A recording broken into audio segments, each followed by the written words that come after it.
Oh, look out now. It's the Bourbon and Banter podcast, the biggest and most honest podcast in all of bourbon. We got everything you need right here to drink curious, folks. So sit back, grab a pour, and check your feelings at the door, because we're here to lay it down for you as only Bourbon and Banter can. It's a new year, but one thing that's not new is our continued pursuit of the finest in America's native spirit. We've long been fans of Wyoming Whiskey, and today we have a special episode bringing you tales from Kirby, Wyoming with co-founder David Defazio. We now go to Pops and our very own Steve Coomes, comfortably nestled in the great wide-open skies of Wyoming. Y'all be careful with that bear over there. Watch out now. Hey folks, Pops here, and we are proud to bring you a on-site special podcast interview. We're sitting down here today, and when I say we, I mean myself and Steve Coomes, editor of Bourbon and Banter, and we're sitting down with David Defazio, former COO, chief something or another, but now master of apologies, chief bottle washer, and all good things of Wyoming Whiskey. We are coming to you live, actually, from beautiful Kirby, Wyoming. We're overlooking some amazing geography on a beautiful October day. I think we're sitting about 65 degrees, and we've just picked a amazing single barrel. So we're really excited to bring that to the Drink Curious community members. And if you're interested in that, definitely email us at pops@bourbonbanter.com, and I'll give you some information on that. But the real reason we are here is to dive into the secrets that David keeps about the Wyoming Whiskey brand. He's been here from the beginner as a co-founder. So we're going to go ahead and dive into that. I hope you guys enjoy it. And obviously, if you have any questions at the end of this, let us know. David has promised that he'll answer all questions, honestly, if possible. But if there's a few but we can tell you right now that we're going to share some things a little bit later, but they've got some amazing things coming to market that you guys are going to be aware of. So if you've been sleeping on the Wyoming Whiskey brand, it's time to step up and get involved, because believe me, you're not going to be sorry about it. The least of all being our barrel pick, which is absolutely fantastic. So with that said, we're going to kick it off. David, why don't you go ahead and tell us, you were, if I understand this correctly, originally a lawyer in Brad and Kate's law firm, Brad and Kate, who founded the brand. Tell us how this came about in terms of you were working or had worked with them. They decided they want to start a distillery. What's kind of the first steps of saying, hey, let's build a distillery in the middle of Wyoming? You're correct. So I was in their firm for about 3 years. I got very lucky and met Kate Mead through one of her clients, and walked into her office one morning with a black eye, having been punched by her client the night before in the Stagecoach bar in Wilson, Wyoming. And I was about to move to San Francisco and give it a go as a lawyer out there. That's where I had planned to start my career. And then luckily met Kate that morning, and basically volunteered my time on behalf of the client, who had been my whitewater boss for a number of years. And I basically volunteered my time for a couple weeks, and then Brad and Kate offered me a job, and it blew my doors off. I couldn't believe as a lawyer? As a lawyer. And in practice, what specialty? Well, coming out of law school, I had zero specialty and zero experience. So I did whatever they needed me to do. And the first case was a divorce case that Kate was working on for my ex, or my now ex, whitewater boss. And they did a lot of insurance defense work, and they did some corporate work. And so I was just researching and writing whatever they were asking me to do. So you said you got punched in the face? Yeah, David was cheating at arm wrestling, and I called him out and charged him, and he punched me. And he actually had a zipper on his leather coat, which cut me as well under the eye. So yeah, that's how I met Kate. Well, that's unique for founding stories. That's Yeah. for sure. Okay, so you met them, start working for them. Yep, was with them for about 3 years, and you guys don't know me that well, but I'm a little more adventurous and wanted to try different cases and whatnot. And given the family history, the deep Wyoming history of Brad's family, the Hanson family, and the Meads, there was a lot of political background with them, and some cases were just out of bounds, conflicts of interest, et cetera. And so after about 3 years, I went out on my own and started doing my own thing. Meanwhile, Brad and Kate and I became much closer. I mean, they were like a second family to me. And so after a number of years, I went on my own at the end of '99 And in June of '06, I get a phone call from Brad saying, hey, Kate and I have a proposal for you. Get over to the office. So I went over to their office, and this office that they were renting, this 2-story, very old building for Jackson, creaky wooden floors and whatnot. Walked up the stairs, went into Brad's office. Kate comes in behind me. I'm sitting in my chair, and the Catholic guilt is crushing me because there's just a lot of silence. And I'm like, what did I do now? And so luckily, I hadn't done anything wrong on that day. And Brad said, Kate and I have decided we want to make bourbon. And I laughed, basically breaking the suspense, like right in his face. And I looked at Kate, and she wasn't laughing. And I looked back, I'm like, are you serious? Like, yeah. And I said, well, how the hell do you make bourbon? And he's like, that's for you to figure out. And so that's how the whole thing started. Now, is it true that she originally wanted to make wine? Wasn't that her first inclination? Yeah, prior to this meeting, she had brought up that she wanted to make wine. And these are Brad's words. He said, yeah, that's the dumbest thing I've ever heard. You can't grow grapes in Wyoming. But we have all the grains necessary to make whiskey. And so the Meads had just bought this ranch that we're sitting on, looking at over here. And they had gotten everything kind of set up here. And that's when this idea was kind of sprung, and decided that they were going to do this venture. And they asked me to run the show. I was the sweat. Why you? I mean, did you have any background in this whatsoever? Zero. None.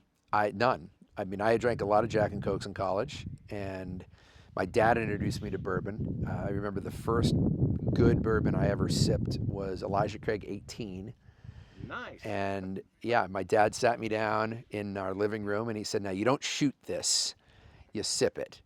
And I remember adding an ice cube to it and saying, okay, I get it. I now understand why people, sip on this. And so that was like my introduction to it. And then Brad and I always exchanged bourbons for birthdays and barbecues and, special events and whatever. We always seemed to fall back on makers. That just seemed to be the go-to, because there wasn't a great selection back then, especially in Wyoming. So we were looking at What would be back then? How many years ago is this? '06. So that was June of '06 is when this idea was sprung. So leading up to that, there was Blanton's was always a favorite, and a couple others like that. But so that's how that's how the whole thing sprung, and my head started spinning off my shoulders. What do you do next? What do you do first? And so I started researching it, and we went to the Kentucky Bourbon Festival. And so Brad and I went the first year. I think it was just the two of us the first year. Kate might have gone the first year, but I know she came in subsequent years. And we, through some connections we had through Jackson, met Shapira from Heaven Hill. Max Shapira, sorry. And he told us, he was very generous with his time, very nice guy. After about 45 minutes, he goes, don't do it. He says, it's going to cost 3 times as much, take 3 times as long, and be 3 times as hard as you think. And Brad and I walked out of there like, screw that guy. He doesn't want the competition and, whatever. We were just so headstrong about that. And at the end of the day, he was dead on. He was just spot on. The guy was right. And I've told him since then. I pulled him aside years later, and I said, I don't know if you even remember who I am, but you were right. And so anyway, that's how it all started. We met Lincoln Henderson. He was our first consultant. And what a gentleman. Then at Old Forester or Brown Foreman at that point, or was he already at Angel's Envy? He was at Brown Foreman at the time. And I remember we had to be very quiet about it, because he was kind of at the end of his tenure there and about to leave, but he wasn't gone just yet. So we got to work with him for a few years. And again, consummate gentleman, knew everything about the industry. And he was the one who introduced us to Vendome Copper and Brass. I met Rob Sherman, who he and I are about the same age, and which was very refreshing for both of us, because all the folks that we were meeting in the bourbon industry were much older than me and him. And so I remember we were in this room with his family and some other older gentlemen, and he and I just kind of naturally gravitated to each other, and kindred spirits started talking about, long story short, we had both gone to Trinity High School. So when you guys were working with Lincoln, how far did he take you guys in the process of getting set up? He got us introduced to, like I said, to Vendome. He helped design our still, and then we found Steve. Once we designed the still, I remember calling Rob and I said, hey man, you got to find us a distiller. He goes, what do you mean? I said, well, I'm not going to run it. You know, he says, I don't have the know-how. No one will ever drink it. And so he said, all right. You know, and about a month later, I get a phone call and he said, I found your guy. And I'm like, who's that? He goes, Steve Nally. Who's that? Well, he was at Makers for 33 years. Is that good enough for you? And I was like, yeah, that sounds pretty good. And given the fact that Brad and I had always gravitated towards the wheated bourbons and whatnot, it was just perfect. So we met Steve. We brought him out with Donna. Drove from Jackson to here, wanted to make sure they knew that, you know, Wyoming wasn't all like Jackson. I mean, it's a very different climate, and they loved it here. So we brought them on. Steve finished with some of the designs of the building that you guys walked through a little earlier, and he and Lincoln worked together for a year after that, probably. Lincoln introduced him to a couple of yeasts that he wanted him to try, one of which we use to this day, and then Lincoln got busy with other, you know, ambitious stuff, you know, with Angel's Envy, and he was working with the folks over the pond and whatnot, the Pacific Pond. So yeah, it was an honor to know him. I mean, he was just a great guy. He'd been here a number of times. So then you get super serious and actually built. Yep. Right. And Steve comes out as your original master distiller. Mm-hmm. Tell us about the early years and how productive that was. Well, we started making whiskey a year later than we should have because our contractor was so bad they couldn't staff the project. We were in a boom period with oil and gas here in Wyoming, so you couldn't find a contractor to save your life. Wow. We had to bring a guy in from another Midwestern state, and he was terrible and set us way back. So we ended up bringing in some folks from Cody, Cowan Construction, and they took over and remedied all of the mistakes and built our distillery. So we were in the hole much more than we ever thought we would have been before we even turned the still on. It was really disappointing. I remember driving over to Brad's place, and I had a bottle, a little bit left of the Black Wax Maker's Mark, the black label, which is to this day my favorite bourbon I've ever had. And I set it down on the counter, and Brad goes, "How bad is it?" And I just poured him the glass, and I had a glass, and, you know, just it was just depressing. So those were the really bad first years. But then we got the still turned on July 4th of 2009, and we started making whiskey. And, you know, one of the mistakes we made looking back was you shouldn't start barreling the very first stuff that comes off the still. You know, you got to dial that thing in. You got to run it out. You got to work out the kinks and whatnot. But we just started filling barrels. And I don't fault Steve for that. I don't fault anybody for that. It was just like, let's get barreling. And I wanted to get barrels into our warehouse, we only had that one at the time. And because summer is when the maturation happens here.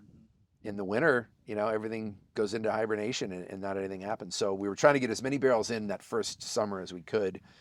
And then after that, it wasn't as frantic. So then it was just years of sitting around, letting Steve do his thing. And so I was actually at that point practicing a little bit of law again. And sounds like the slop truck's not starting. Like we said when we said this was a live interview, we're not shitting you guys. Mm-hmm. So yeah, then it was just a few years of that, and then as we got closer to making the biggest mistake of our career, you know, then it was all about coming up with a bottle design, because we wanted to do a custom bottle, coming up with a label design.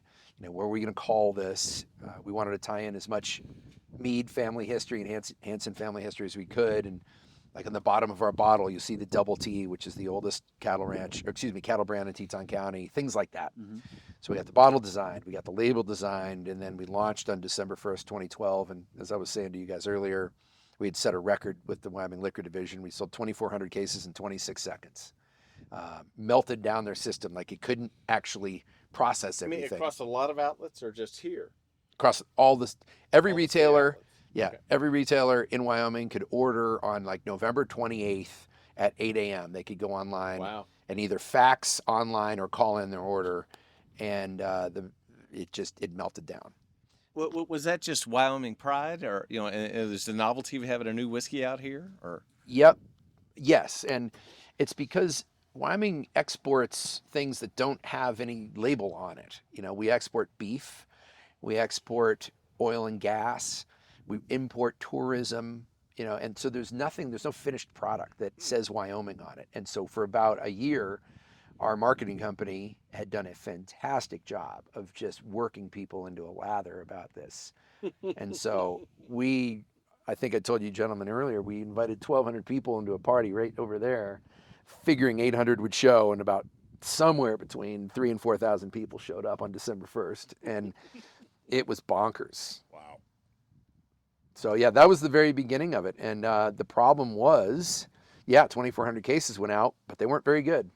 And that's the biggest mistake. Did you know that at the time when you were releasing it to that big crowd that, oh my gosh, this is not good stuff? No, we didn't. And you probably ask me why. How the hell would you not know that? And it was because, when you're tasting stuff as it comes off the still, or when it's 1 year old or 2 years old, or, it gets to 3, you're like, wow, this is really good. But it's all perspective. Compared to the 2-year-old, it's great. Compared to the 1-year-old, it's even better. Compared to the white dog, it's fantastic. But compared to makers, compared to Blanton's, compared to whatever, it was not. It was too young, and it was the first distillate that ever came off the still, and we had a very high level of acetaldehyde, and that was the biggest problem with it. So I'd like to say this. A third of the people who drank it liked it. A third of the people wanted to like it, and a third of the people thought it tasted like paint thinner.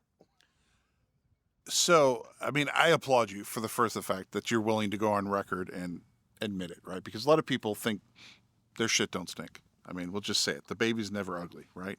You've come to realize that mistakes are made, and that it's, as you say, you've been hit by a lot of stepped on every rake in the field. Stepped on every rake in the field, right? But to your point is, we've stepped on them, but we've learned from them, right? Everyone. Yep. So all the way to the point of, as you said, you've gone in market trying to buy back some of the whiskey. And with the promise of delivering better in the future, correct? Yeah, we did that in 2013, and by the next summer we had 4-year-old stuff that was remarkably better. It was much better. It's still not. It wasn't what it is today, but it was much better. I think we won back a lot of the folks who got burned, and I would say by 2016 we had won back all the folks who wanted to be won back. There are still folks, we could go down the road right now and I could find a bar somewhere in the middle of Wyoming, where people are normally drinking like CC and 7, or some sort of Canadian blend, and they're never going to like it, but they're really going to like trashing Wyoming whiskey because they love trashing things, and that's just the fact of the matter. So I don't think I'll ever be able to win those folks over, which is sad, but at the same time, I don't think it really matters. Because we've branched out of Wyoming, and we're now, thanks to our partnership with Edrington, in all 50 states. We're in Mexico, and what people are being introduced to across the country is a bourbon and a straight American whiskey, or an American straight whiskey, I guess we have to call it now, that I'll put up against anything on the shelf. So we'll loop back to the Edrington connection in a minute. So Steve Nally got you guys up and running. And then eventually he decided to move on and go to Bardstown Bourbon Company with his thing. But you had another individual come into the conversation that's really, I think, upped and amplified your game and has a lot of pride in contributing to what you guys' whiskey is today. And I'm talking about Nancy Fraley and her involvement. Yep, Nancy has been a godsend to us. She raised our sophistication when it came to batching, upped our entry proof into our barrels, everything, just across the board. Her palate and her knowledge and her experience with Armagnac, and then what that's transferred into the whiskey world and whatnot, is just been, we wouldn't be where we are today if it wasn't for her. How did you guys come across her? How did you guys get introduced to her? How did that evolve? Kate found her. Kate read about her somewhere and said, David, I think you need to call her. Or Kate might have reached out to her. I don't remember who initially reached out. And, she was in the industry at that point, but I don't think she was anywhere near where she is now. She's really renowned as one of the best, if not the best. And so we reached out to her. She said she'd be more than happy to come out and charge a day rate, and started working with us. And as a result of her involvement, that's where we came up with single barrel, because she was like, don't blend these into anything, these stand alone. And then after that, it was double cask came out next. It's like, Nancy, what can we do to kind of show off a little bit? What secondary maturation could we do that's going to enhance or complement our base spirit? And originally, if I remember correctly, she wanted to use a very specific port barrel, and we couldn't find it. And so she said, we're going to go with Pedro Jimenez Sherry. So that was our second product. And then we discovered the Outrider issue, which it's a long story. We don't need to go into it now. But, she's the one who came up with the ultimate blend that became the blend of the bourbon with the almost rye to make Outrider. And each year she does that blend. And, it's just everything that we've done. Our Wyoming only release, which I take great pride in because that's kind of my pet project. Mm-hmm. Every year we're trying to match what Statesman, which was the bourbon that was made many years ago now. Many have said that's probably the best bourbon we've ever kicked out the door. Huh. So we're trying to mimic that. And this upcoming year, we're going to feature Senator Alan Simpson, who's from Cody. And I said, let's feature a living legend as opposed to one that has passed. Statesman honored Brad's grandfather, Senator Hansen. And so we're going to honor Senator Simpson. And I said, let's try to get it as close to Statesman as we can. And she's found some barrels already that are around 7 years of age. And so it looks like that's going to be the age of that product. But yeah, she does everything. She's great. And I just want to point out that the Wyoming Whiskey Statesman has no relation whatever to the Old Forester Statesman. Thank God. No. It's the only Old Forester product I never It would have been a much better movie tie-in my opinion. But anyway. We had no idea about that, by the way. We almost got sued. They sent us the cease and desist, and we were able to negotiate. Like, listen, it's a one-time thing. It's just a few cases. Just please let it go, and they did, thankfully. So that's good. That's good. So I know in just kind of researching and doing other stuff, when Nancy came in, obviously some of the things that she brought to the table were increasing the barrel entry proof. Yep. I think from 110 to 114. Correct. She also, looked at some of the challenges that you guys have from an environmental, right? From an altitude, the fact that your whiskey goes dormant for the majority of the year, which is kind of a unique challenge. She introduced the French yeast strain to help counteract some of that, along with the Kentucky yeast strain. That was Lincoln's. Oh, that was Lincoln's. That was always with us. Oh, was it? Okay. Yep. All right. So, it seems like, Nancy's known in the industry as the nose, right? So as a master blender. But in this situation, she seems to definitely have outreached that sort of reputation and really got to some of the root of some of the stuff as well in the distilling process as well. Was that expected, or was that just a happy bonus of working with her? She started to identify, every now and then you find a barrel that has a fault, there's just something wrong with it. And so she started educating our folks at the distillery about what might be causing that. And so you just start climbing up the chain or going back in time and trying to trace back to notes to try to figure out what might have caused that. Was that a barrel issue? Was that, you name it. And so what really helped was we cleaned our fermentation system as a result of her, made it as clean as it could possibly be. I think we were running a relatively dirty system for the first couple of years. And so she helped with that. And she just identified through what she was nosing and tasting and saying, no, here's probably what the problem is on this. So let's take a look. Sometimes she was right, sometimes wrong, but most of the time right. And so we made those corrections. And so that's why I say our sophistication, top to bottom, front to back, has been improved as a result of her involvement. How exciting is it now that you're really getting into old maturate? You're bottling a 10-year bourbon now. That's got to be exciting for you. It's incredible. We have older stuff in there, but it's not any good, because the first stuff that came out wasn't very good. We will do something with that someday. But no, to your question, I need to stop being so self-deprecating. The 10-year that we're going to be kicking out for our 10th anniversary this December 1st is spectacular. You guys have tried it. Yep. Don't take my word for it. That's incredible. The fact that we now know about certain warehouses and where some, there's spots, that are developing now that are really creating really good bourbons of ours. And I can't believe I've been doing this now since 2006. So that's a product of that over time that you're really figuring out these pinpoint areas and these small rick houses. That's where the honey barrels are coming from. Is that right? Yeah. Wow, and cool. It's not as refined as obviously the Kentucky distilleries where they know, because they've been doing it for 100 years or whatever. But I know that the northwest corner of that warehouse has kicked out some great bourbon. Back in 2015, whiskey advocate Lou Bryson wrote up that our barrel strength was one of the top 10 whiskeys in the world. It came from that corner.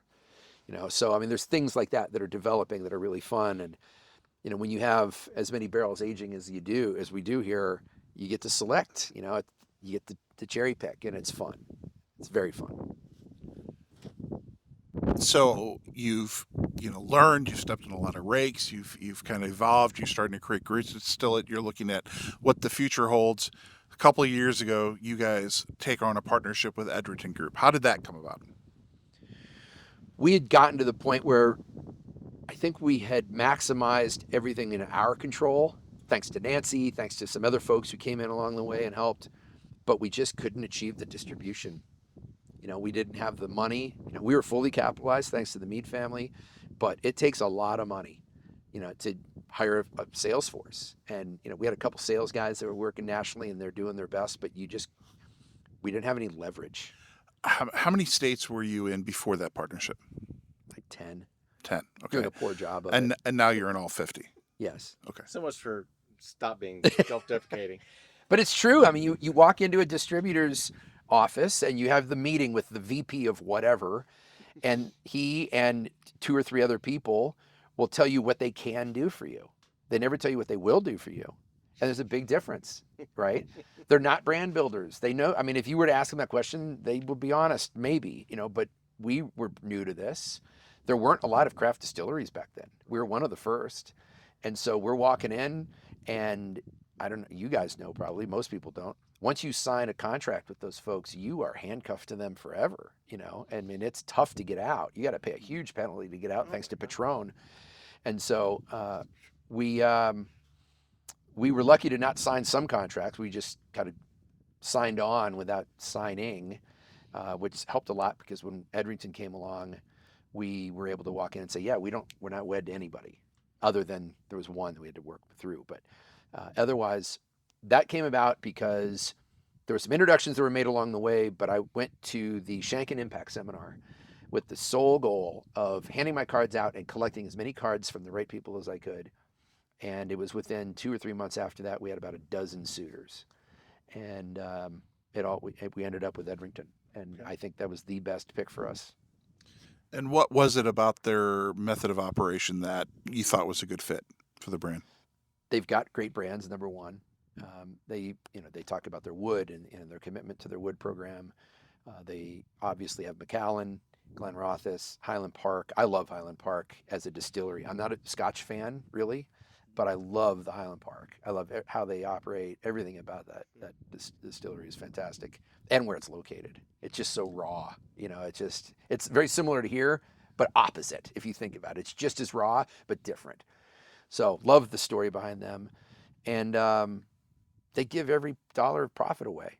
I mean, at the end of the day, the Robinson Trust, which owns Edrington, they give all their money away. And that just felt right. And I think they build the brand for the right reasons. It's just doesn't feel greedy when you're giving it all away at the end of the day. And that's an interesting feedback loop, because I had asked a question to someone else recently about expansion, right? And what percentage of capacity you're at where you can go. And the feedback that I received was the Edrington Group wasn't about maximizing output. It was different, and that was a unique fit. And that's so blatantly opposite of what we come across most of the times. Mm-hmm.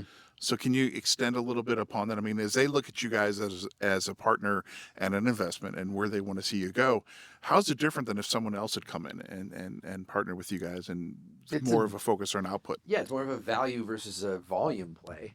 And that's been made very clear to us. And, right now it's in the brand building stage. And it's not about kicking out as many cases as you possibly can out the door. It's let's go ultra premium wherever we can. Let's get better, at every level. And that's what we're trying to do. That's all along. That's my personal goal was I want to make the best. Let me back up. Let me interrupt my sentence one more time. Our goal, Brad, Kate, and I all decided at the beginning, our goal was to make America's next great bourbon. And I don't know if it's great, but we're close. You guys tell me if we're great, but now it's how do we make it just incrementally better? How do you refine it? What are the subtle nuances that you can do? What are little touches here and there that Nancy's helping with, that Curtis is helping with? I mean, we're getting better every week. And so they're the same way. I mean, I think Edrington's ethos are very similar. You know, they're always trying to make it better. And so it just, like, again, it just feels right with them. Everything about it just feels, it's comfortable. They've got a great commercial team. And, you know, I think under their guidance, ultimately, we are in good hands. I don't think that they would ever want to change anything about us, at least not majorly. I've never felt that. You know, we get into some disagreements over little things. I think that's natural and healthy. Right. But at the end of the day, I think that it's the best partnership possible for us. Did that answer your question, or did I go too far? No, that was excellent. So as we look to the future, right? So you can have, you know, dialed things in, producing some great products, as Steve and I both can attest to, and the fact that we're out here. I mean, this has been a long-term goal of mine to get out here. I mean, just to give inject some personal context. I mean, the first time that I ever tasted a Wyoming whiskey product was my neighbor. And he's a Scotch drinker, and his brother had brought him a bottle. I guess he had traveled through the area. For all I know, he bought it in this very building that we're behind. Yeah. Right. And he brought it, and I had not heard of the brand because this was early part of the 210s, right? So 12, 13, 14, whatever. Yep. And I tried it, and pardon the comment, but it didn't suck, right? I was like, oh, wait a minute. This doesn't have the notes of a craft distillery that I reject, right? Which is green, pine, sawdust, things of that nature. I was like, that's kind of interesting. And he kind of told me where it's from. I was like, well, I've never heard of Wyoming whiskey, but I'll keep an eye on it.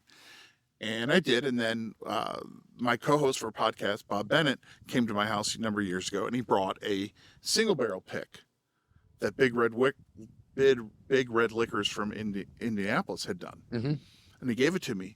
And it was the most amazing thing ever because it tasted like somebody injected really good bourbon with Brock's orange slices. And I'd never gotten such a big hint of orange off a bourbon in my life. And I was just astounded by it, and I was intrigued by it. Well, it's not from the orange trees, right? No, it's not from the orange trees here. Maybe the sandstone. No. And then I tried another one a little longer, and I was like, holy cow, this is interesting. So then I got into it a little bit. And then, as I've told you, you know, we've done a ton of Virgil tastings over the last 18 months. And I always put Wyoming small batch bourbon in as my wheated bourbon. And to rave reviews nonetheless. But for me, a lot of people have had makers and larceny and whatnot. And I find those a little underwhelming. So I put something that's a little bit different, and it's been fantastic. So I have been angling for years to get out here. So first of all, thank you for allowing us to come out because this is really cool. And the barrel pick process did not disappoint. So we're here as the culmination of all these lessons learned, all these new things, bringing Nancy in, bringing Curtis in, bringing in others, bringing Edrington in to help with marketing, sales, distribution. So as we look out 5 years from now, because I, imagine that your relationship with Edrington, if it's typical to most relationships, at some point their investment ownership could, increase based on certain targets. What's the next 5 years? If everything goes to track, as someone who loves the brand, what's the next 5 years look like? In 5 years, what can I expect from you guys? What can I look forward to? We will have more volume. We added, as you saw today, about 150% more capacity with our fermentation. That was the bottleneck. That was the pinch. So we will have more whiskey coming online. What does that mean? That means we have more barrels to pick from. That means there's more single barrel selections. That means there's more private stock selections. That means more outrider. That means double cask is going to become a more national product for us. We may, and there's no immediate plans on this, we may see an actual rye because we started making true rye, 51%, about 6 years ago now. And so if we have that ability, if we want to go in that direction, but we haven't wanted to yet. We've kind of wanted to stick with our core for now. So you might see that. You'll continue to see our Wyoming only product. You'll see probably some higher end offerings, like our National Parks series will continue for at least one more year, if not longer. It might morph into something else. Ultimately, there are only so many national parks here that we can really champion. So you'll see those changes, or that evolution of us, I guess. And then I think you'll see some more global markets opening for us because we'll actually have the volume to supply it. personally, I would love to be able to walk into a pub in England and have a Wyoming whiskey. I've been contacted by distributors from basically every country in Europe asking, Right. and I always send them over to my counterpart over at Edrington, JP, and I was like, hey, what do you think about the Czech Republic? Just goofing, of course, because they're in charge of all of this. But I think you'll see a little bit of that. Mexico's been a good market in a couple of small markets down there. We'll probably gain a little bit more distribution down there. Would I have seen that in Guadalajara a couple of weeks ago? I believe so. Yeah. Yes, I that's did. one of the markets. Yep. Cabo's another. So yeah, anyway, I think you'll see that and maybe an Asian market. But I'm speculating really when it Right. comes to that. Sure. I would like to remain involved, in some capacity.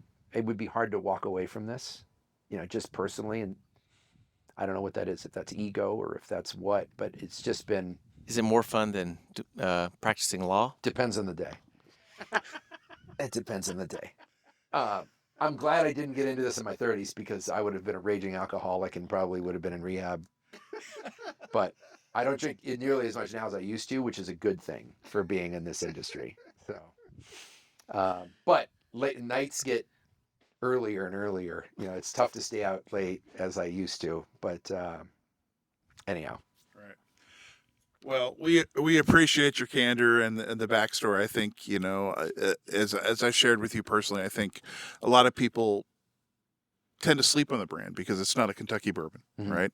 And I think this is a brand that people need to be aware of and they need to explore, especially with the 10th anniversary coming out, as Steve and I have both attested to sampling this. It's fantastic. And I think people are going to be disappointed if they don't get hold of it. So this is your wake up call, everybody.